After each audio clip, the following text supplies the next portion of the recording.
Hi, I'm Patricia Allingham Carlson, and this is my video of my painting, Lake Galena. Peace Valley is a beautiful park in my area, and one of its most loved features is the big lake there, Lake Galena.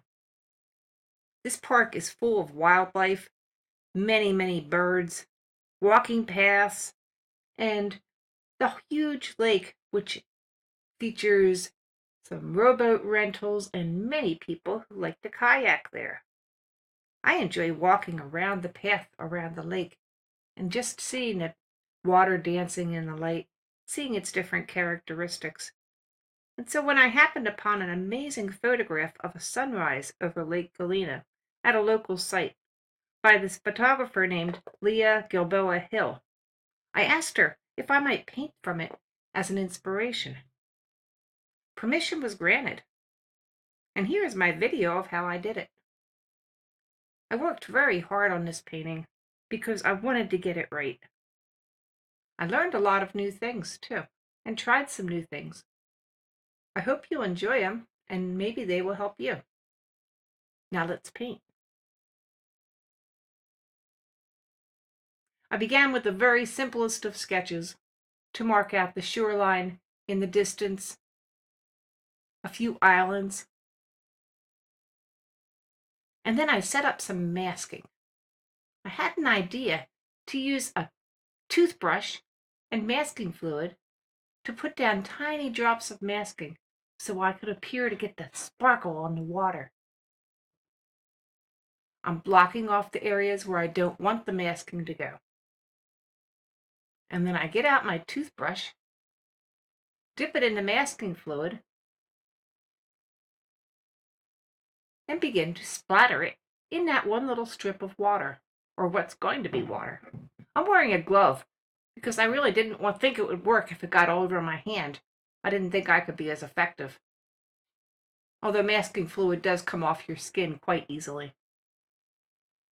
When I had enough, I removed my masking paper and then began to work on some bigger areas of masking where I wanted to apply it to the paper and keep some pure, clean whites, as well as some lighter colors.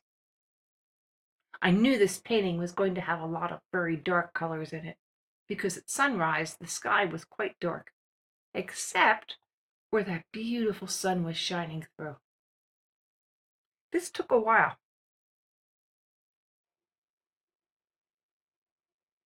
I began with the water and masked in some areas where there was some very light colors showing through from the reflection in the sky.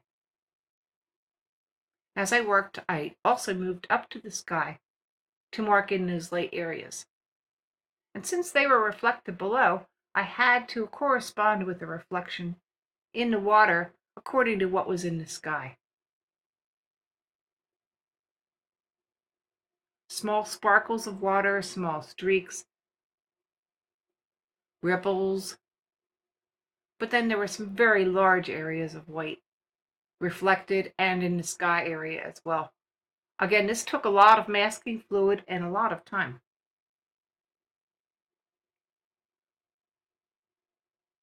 While my masking fluid was drying, I experimented with some different paper, some different watercolors on my paper, just a piece of scrap paper. I tried using them separately. I tried mixing them together. I was trying to get the colors just right to convey the beauty of the scene. Here you'll see quinacridone magenta, red, purple, and gold. You'll see intense blue. You'll see vermilion, and definitely indigo.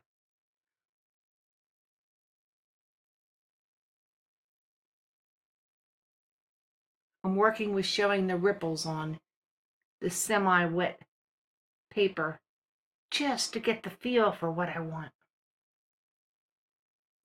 And once the masking was dry, I started on the sky. Everything is being wet down with a nice wash brush. Uniformly wet, I go over it several times to spread the water out nice and uniform. Not soaking wet and not dripping wet. Just the right amount of wetness, which is a little bit dry and a little bit damp. When the paint stops spreading nicely, I'll have to wet it down again. But if the paper's too wet, it's just sloppy and makes puddles all over the place.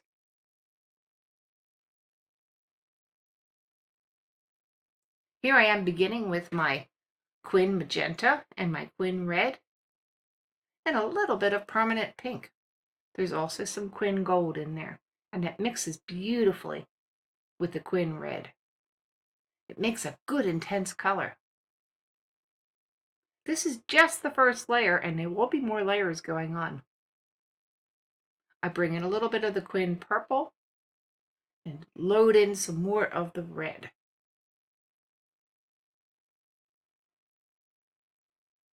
The upper sky is quite dark, and it took me many layers of paint to get it as dark as it needed to be.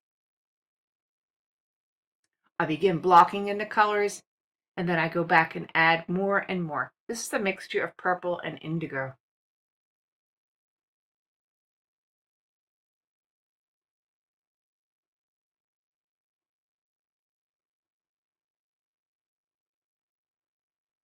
The colors are so beautiful, it's hard to know just when to leave them alone. If you overdo it, you could end up ruining some of the pretty effects you've gotten. One of the things I'm doing here is loading in more pure color and not over mixing it, so the colors won't all run together and make mud.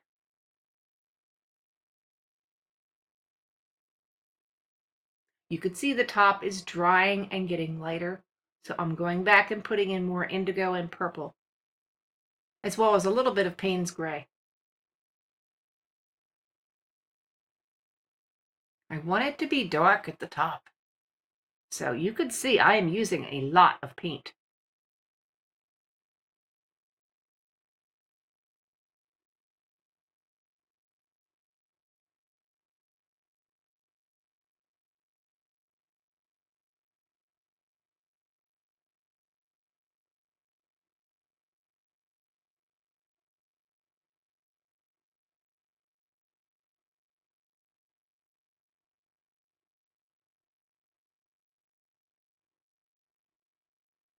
When that area is dry, I'm removing the masking. I'm using a rag, a clean rag, and it's taking the masking off pretty good in this case.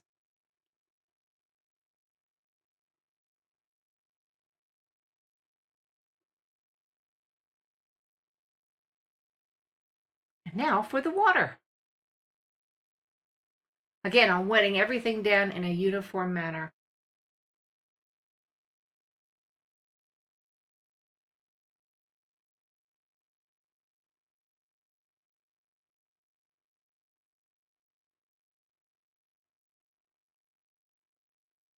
Now this area right here that I'm painting is where that beautiful sparkling blue water is.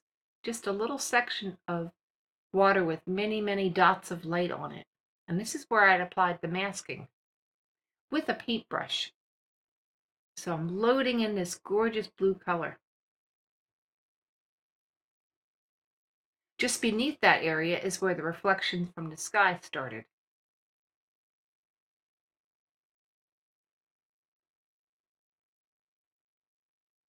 I'm using cobalt blue and a little bit of intense blue for that particular area.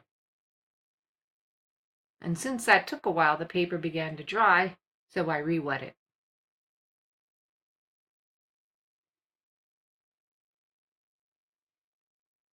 This is a mixture of Quin Red and permanent pink. And I'm echoing the colors from the sky into the water. In comes the gold.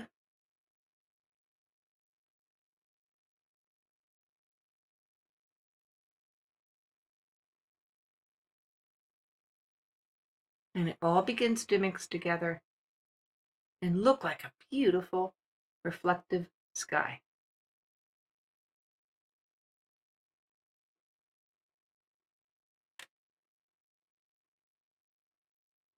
This is indigo mixed with purple.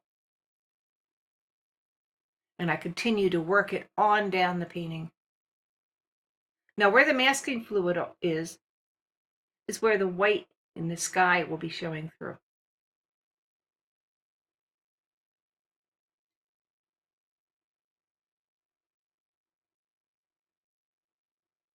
Since the water goes across in waves and ripples, I am painting all horizontally. That one very dark section in the water is where there will be a strip of land, and that's a reflection from that.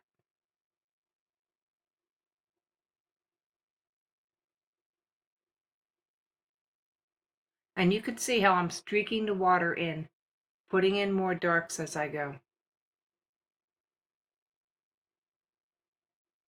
The clouds in the sky were quite dark, and that is just how they showed up in this dawn sunrise morning.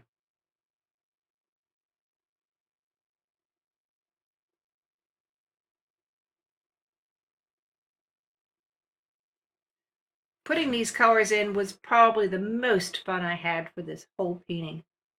It was exciting and a lot of work because of the colors and the gorgeousness of the photograph I was looking at.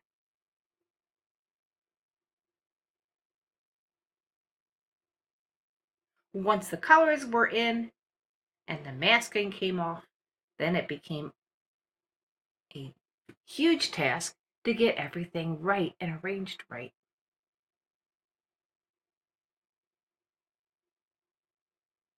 But I was quite excited to remove the spatter paint masking and see how the toothbrush work showed up on the blue. Now, all that masking is coming off of the water, and it was a lot. The rag was not working as well for the water, and I can't imagine why. So I used an eraser and I used my fingers. And that took quite a while to get all those little pieces of masking dried up off the paper.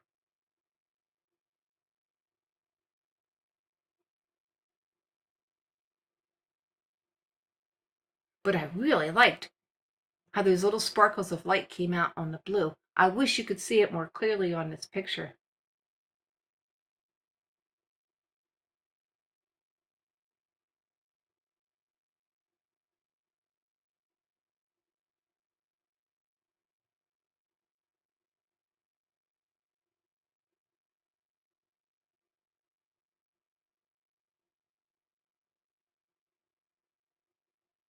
I'm painting in some little streaks of water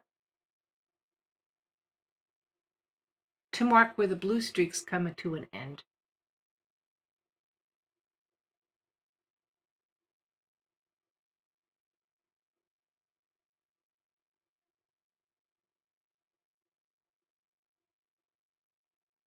And now I'm working on a distant horizon. This is where the far shore meets the water. There was a very far shore, then a closer one. And then I'll be painting some closer ones still in the left side a little later.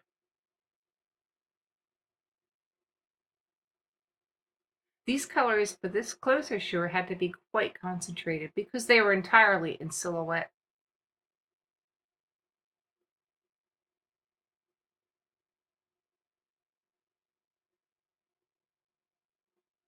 So once I got them marked according to where I wanted them, then I just continued to load in more and more dark concentrated colors: sepia, indigo, and purple. This is how I try to show very dark colors instead of using black. And I think they usually look a little bit more natural. But that's my opinion. If black looks good to you, then use black. Now here's one of the little islands on the left side that sticks out into the water. And I'm adding some silhouettes of plants. I was excited to do that. because it begins to give the composition some better meaning, some better organization.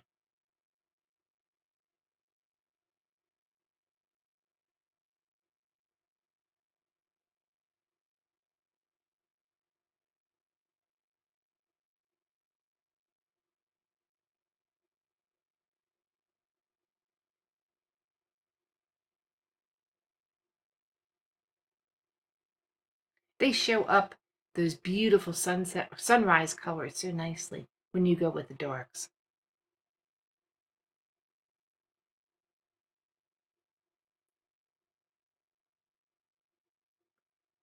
What I do from this point and for the next hours of work is soften where the white masking meets the watercolor. It creates a very hard edge, and if you're painting clouds or water, you generally don't want a very hard edge, you want a soft edge. In order to get that edge, you're going to paint right next to the color of white with a damp brush. And then you're going to continue to wipe it dry or blot it dry with a paper towel or whatever blotting method you use. It will soften the white edge and make it look more natural.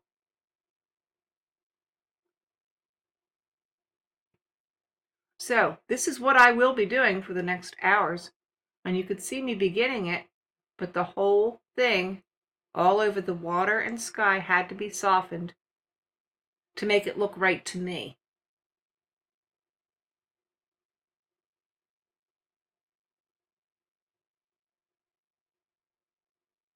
Since the colors were so gorgeous, I enjoyed the whole thing.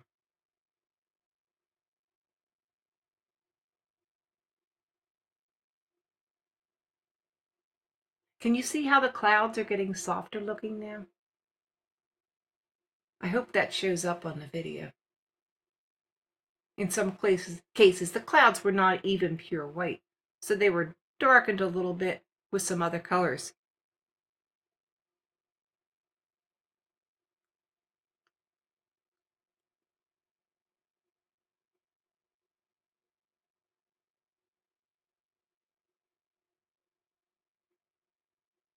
Moving down to the water, I'm adding some additional streaks of darkness just where the blue water stops, and the sky reflection and island reflection begin to show up. This helps pull together the composition where the blue and the water and the ripples all are demarked in clear areas.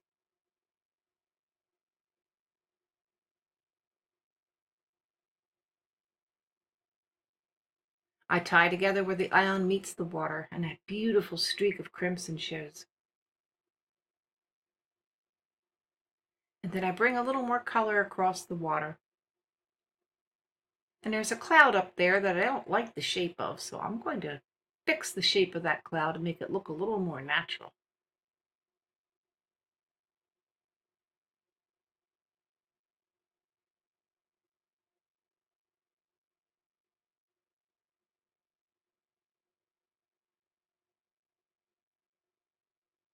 I've also darkened the island a second time.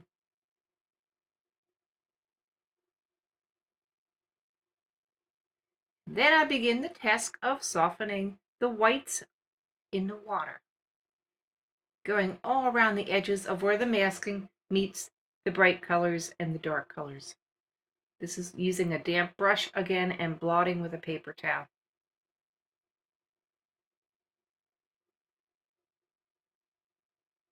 Can you see the hard edges in the bottom as compared to the softer edges of the clouds in the top?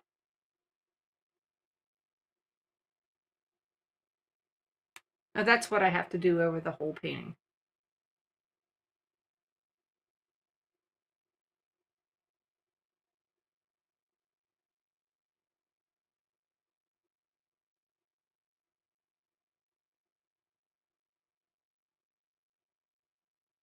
I've worked all throughout the water, softening the edges of the white, and I'm getting to the bottom.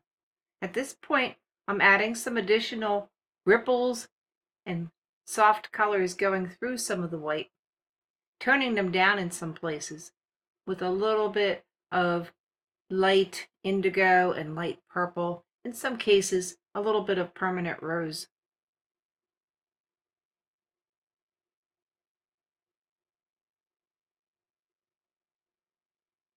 And then I'll be going in and adjusting the values, the ripples, and trying to make them make sense according to the photograph that I'm using as a reference.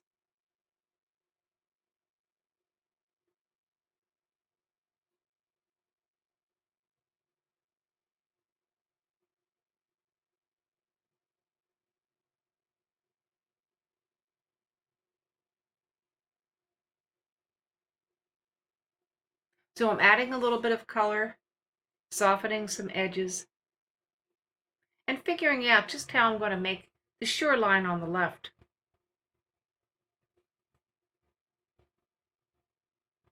I have an idea too that I want to paint a bird, a silhouette of a bird in there at some point or place. So I'm figuring out where that's going to be. Here you can see I'm darkening some of the colors. And I'm using, again, indigo and purple in this case. I put down the color, I streak it through, and then I soften it with a damp brush. Mostly at the edges.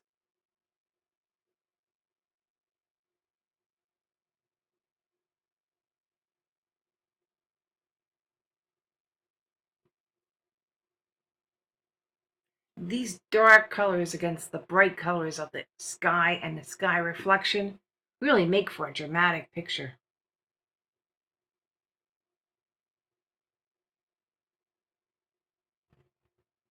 I was lucky to work with such a beautiful photograph. And the location itself is beautiful as well.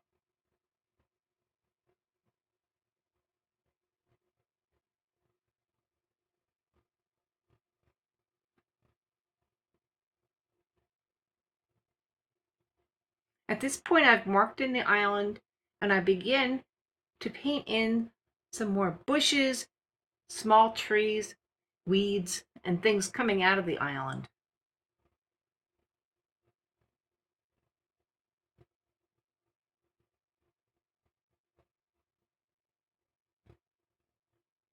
Adding a little bit more blue in the water, and some more dark ripples. That little strip of land on the left will have to be reflected into the water as well.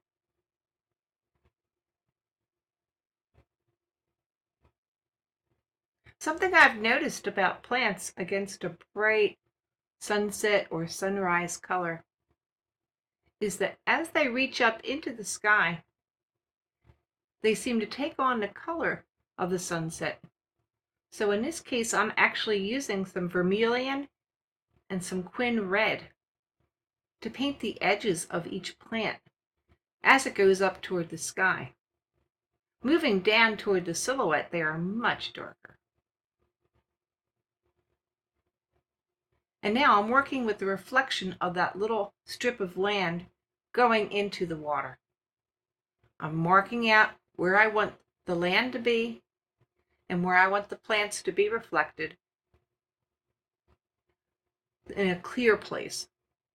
Not every plant is going to be reflected. That would be too much for what I'm trying to show. Once they're marked in, some lighter, some darker, and some in a purple, then I will darken them with some indigo and some more purple. And I'm working fairly wet here.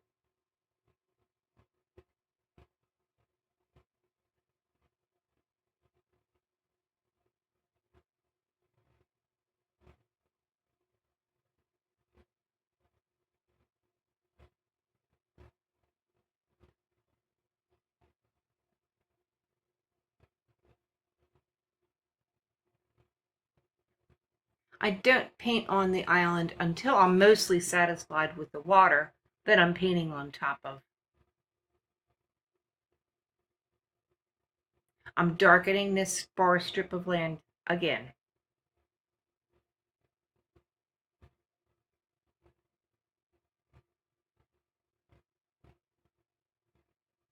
And darkening the tree reflections on the left.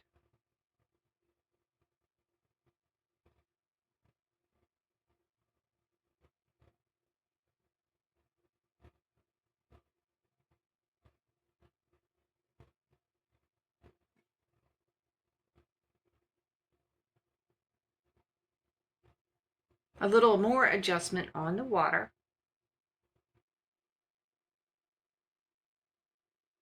I've gone outside and gotten a couple of sticks. This is where I want to place the bird that comes up in the front of the painting on a little branch. When I find a stick that I think looks right, I have a little blob of gunk that I'm using to show where I want the bird positioned and where it feels right to me. I've sketched on the stick, and then I'll paint it. I hope I get this right because I don't want to mess it up at this point.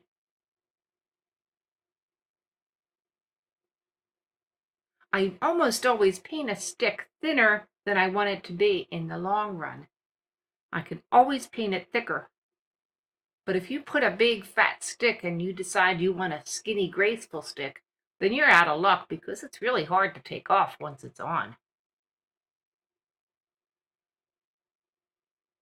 If you make the stick a little curvy, a little jagged, it's going to look more natural than something perfectly straight.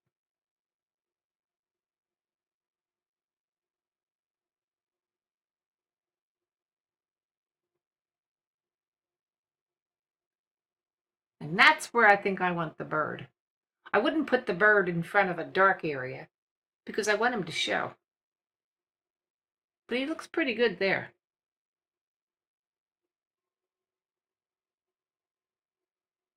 Now I'm painting in where I want the bird to be. I'm looking at a photograph of a song sparrow because I decided that's the kind of bird I want to use. He was not in the reference photo.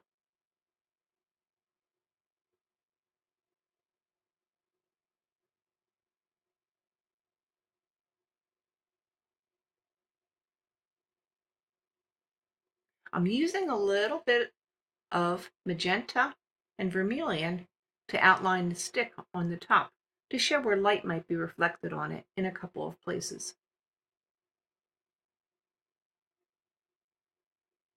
I'm also softening the stick in some places and lifting a little color to show a little bit of reflected light.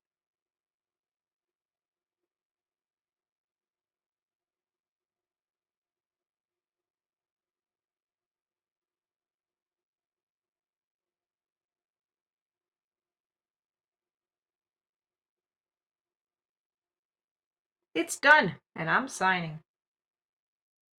I hope you enjoyed my video, Lake Galena. It'd be great if you'd hit a thumbs up and ring the bell on the links below. If you subscribe, you won't miss any future videos. There's some other links below too, to my Facebook art page, to my blog on art, to some products I like to use, and to my own products page on Pixels. I hope you enjoyed it. Thanks for watching, and I'll see you next video.